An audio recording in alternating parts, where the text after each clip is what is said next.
Man, this has been a while, 24 hours, but let's start our way back at the beginning.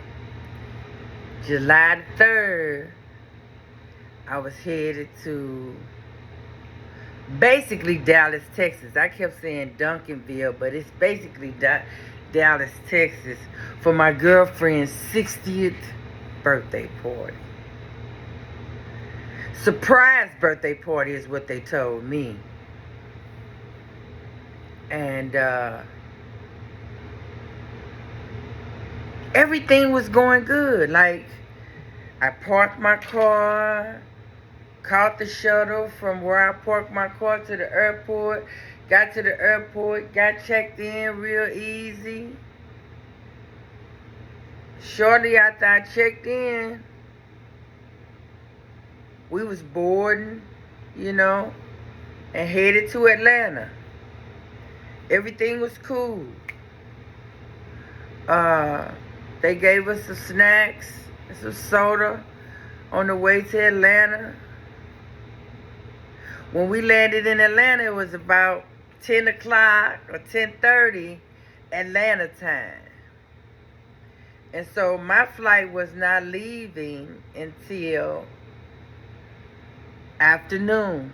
So after 12 o'clock. So this was my opportunity to eat. I felt like I had fasted that's a long time for real if you make it to 10:30. Because I got to get off the plane and find some place. In the first place I knew was going to be the most expensive because that's how they line it up. It was a seafood place that I decided to stop. I know it was going to cost me a mint to eat in there, but I'd rather do that than any other type of fast food restaurant since I'm eating in the airport. So the young man was finna seat me in like this shaded area, which would have been appropriate, but I was cold, so I wanted to be in the sun. And there was a little bit of sun shining in between two people one was sitting on this side, one was sitting on this side, but there was a booth and a chair, just like everybody else had in between the two of them, and I wanted the chair.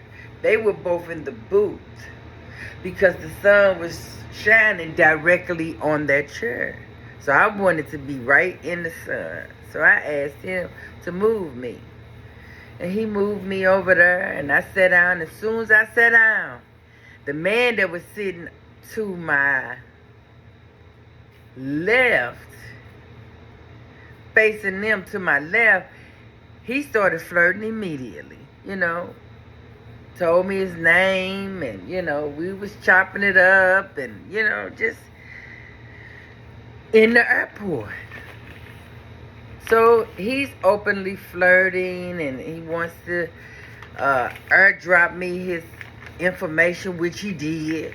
And I asked him, did he get mine? He said no, because I airdropped to you. I'm like, oh, okay. So he just gave me his number and everything. And then he like, you ain't gonna text me so I can have yours? I'm like, oh, sure, no problem. So I text him so he'll know.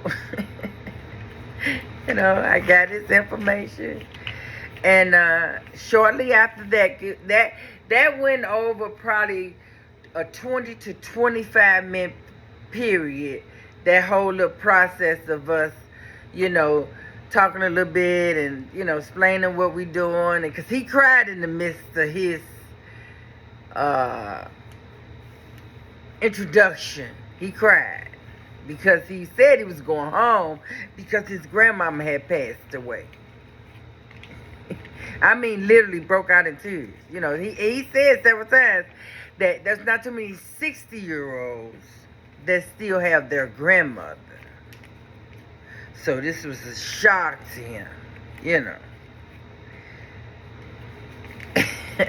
Let me stay on track. I was going to get off into something totally different. Okay, let me just stay on track. So he leaves. About 10 minutes after he leaves, I asked the waitress for my check. She comes over and says, oh, he paid for your food. I was like, oh, now that was nice. She said, I thought you knew because I said to him, oh, so you going to be a blessing. True that, I heard her say that. But why would it be about me? You know what I mean? He was flirting with me, yeah, for sure, but he could have blessed her. You know what I mean? I didn't know the man paid for my food. So I said thank you to him on text, and then he said, I missed my flight. I said, dang, how you miss your flight? He said, I missed my flight. Where are you? We texting back and forth. I said, I'm still sitting in the same spot I was when you left, about to get ready to go to the bathroom.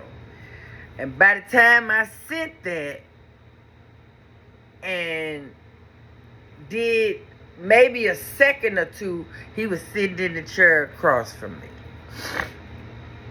saying he missed his flight and they got him on the next flight, which is at 4 o'clock. He immediately asked me, well, what time is your flight? I looked at my watch, and it was probably finna get ready to happen. Boarding was finna happen for me in the next, 30 minutes. So I told him that. And then I went to the bathroom, and then we went to my gate. We sat there for probably 10 to 15 minutes, and then it was time for me to board. He ended up getting his flight pushed back again from the 4 o'clock to 6 something. And then after they did the pushback on 6 something, then they canceled right after that. And he was like, I'm just going to get my daughter to pick me up because my car is at her house. That's what he said.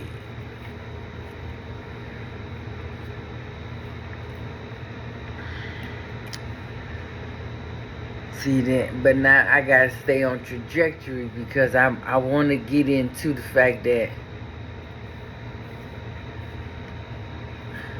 maybe I should just stay on point.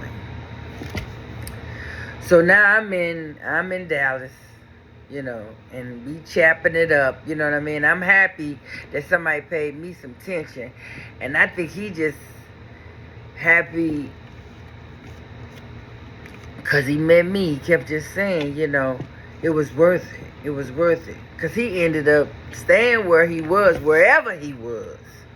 He ended up going back there and never did go on. And then he took a road trip to meet his mother and her boyfriend with his birth certificate. He was traveling with his passport.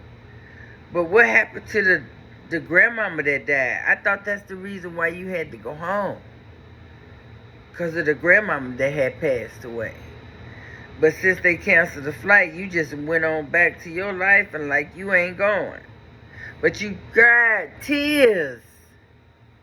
Tears you cried. You cried them. And now you ain't even going. That's crazy. Well, right now,